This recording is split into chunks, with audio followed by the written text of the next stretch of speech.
Hello, everybody, and welcome to Kindwyn's Coastal Reads. And today I'm going to be reading you a fairy tale from the Grimm's Complete Fairy Tales. And the fairy tale I'm reading today is called The Pink. So I guess get comfy and we'll begin the story. The Pink. Okay. There was once on a time a queen to whom God had given no children. Every morning she went into the garden and prayed to God in heaven to bestow on her a son or a daughter. Then an angel from heaven came to her and said, "Be at rest, you shall have a son with the power of wishing, so that whatever in the world he wishes for, that he shall have." Then she went to the king and told him the joyful tidings, and when the time came, she gave birth to a son. And the king was filled with gladness. Every morning she went with the child to the garden where the wild beasts were kept, and washed herself there in a clear stream. It happened one day, when the child was a little older, that it was lying in her arms, and she fell asleep. Then came the old cook, who knew that the child had the power of wishing, and stole it away. And he took a hen and cut it in pieces and dropped some of its blood on the queen's apron and on her dress. Then he carried the child away to a secret place, where a nurse was obliged to suckle it.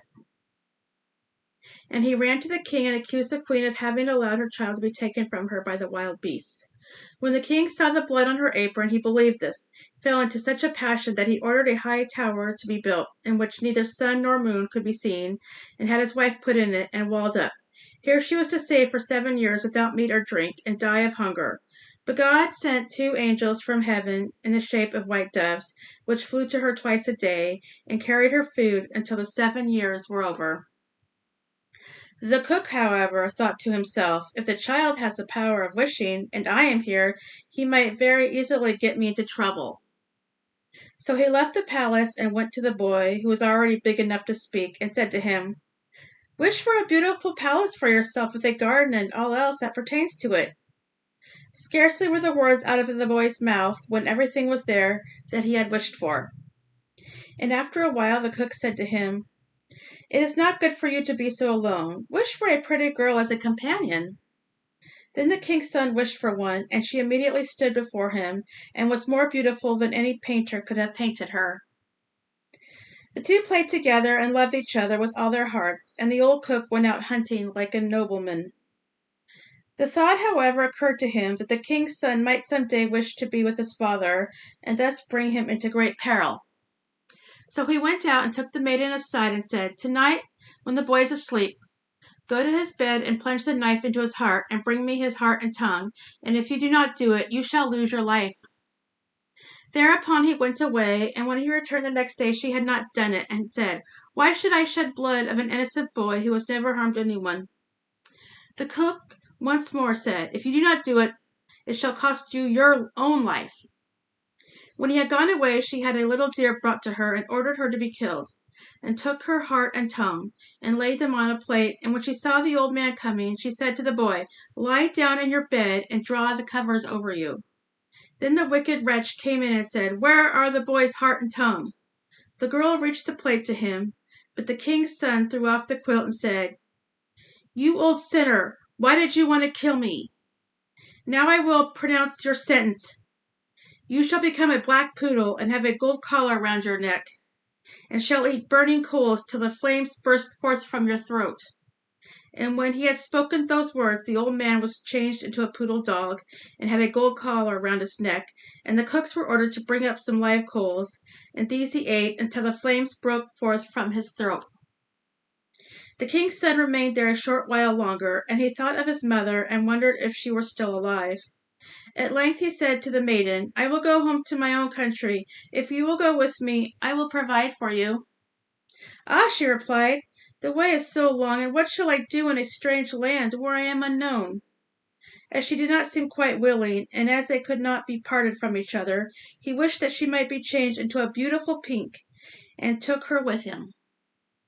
Then he went away to his own country, and the poodle had to run after him.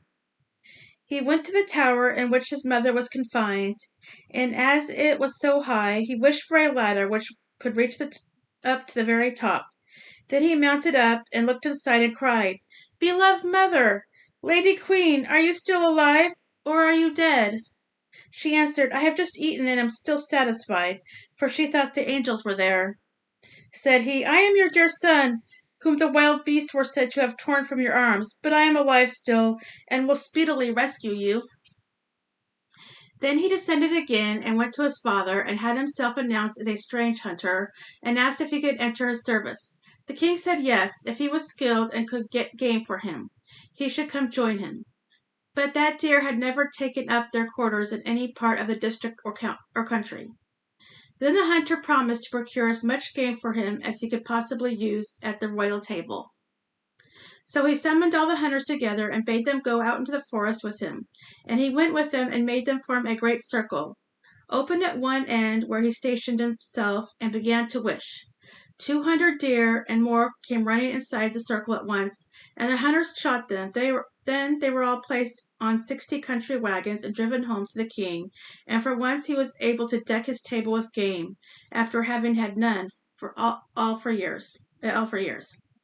So now the king felt great joy at this, and commanded that his entire household should eat with him the next day, and made a great feast. When they were all assembled together, he said to the hunter, "As you are so clever, you shall sit by me." He replied, "Lord King, your majesty must excuse me. I am a poor hunter." But the king insisted on it, and said, "You shall sit by me," until he did it.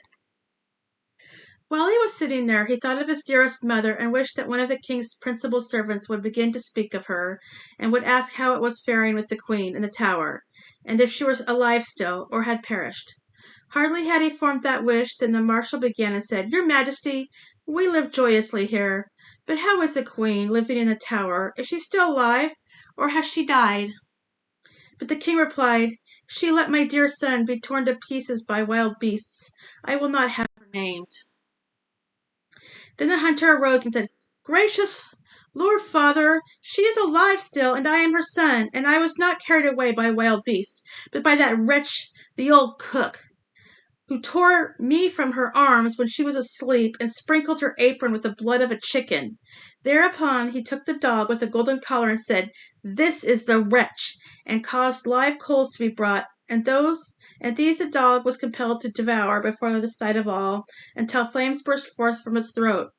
At this the hunter asked the king if he would like to see the dog in his true shape, and wished him back into the form of the cook, in which he stood immediately, with his white apron and his knife by his side.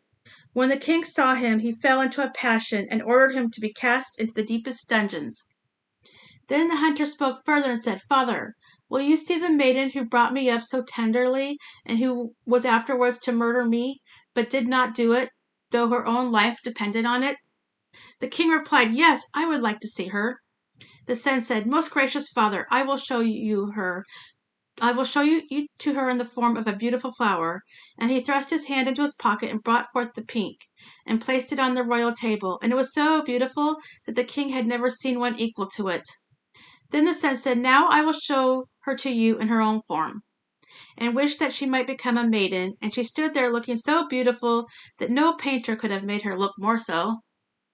And the king sent 2 waiting maids and 2 attendants into the tower to fetch the queen and bring her to the royal table.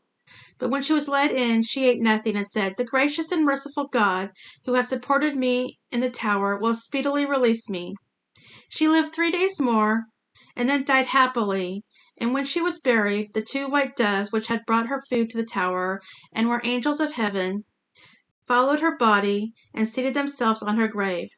The aged kings ordered the cook to be torn in 4 pieces, but grief consumed the king's own heart, and he soon died. His son married the beautiful maiden whom he had brought with him as a flower in his pocket, and whether they still are alive or not is only known to God. The end. And that is the story of the pink. Grimm's Complete Fairy Tales. Hope you enjoyed the story, and if you like this video, you can hit the like and subscribe button, and thank you for watching tonight's fairy tale, and I will be back tomorrow with another fairy tale for you all. Thank you. Have a great night. Bye.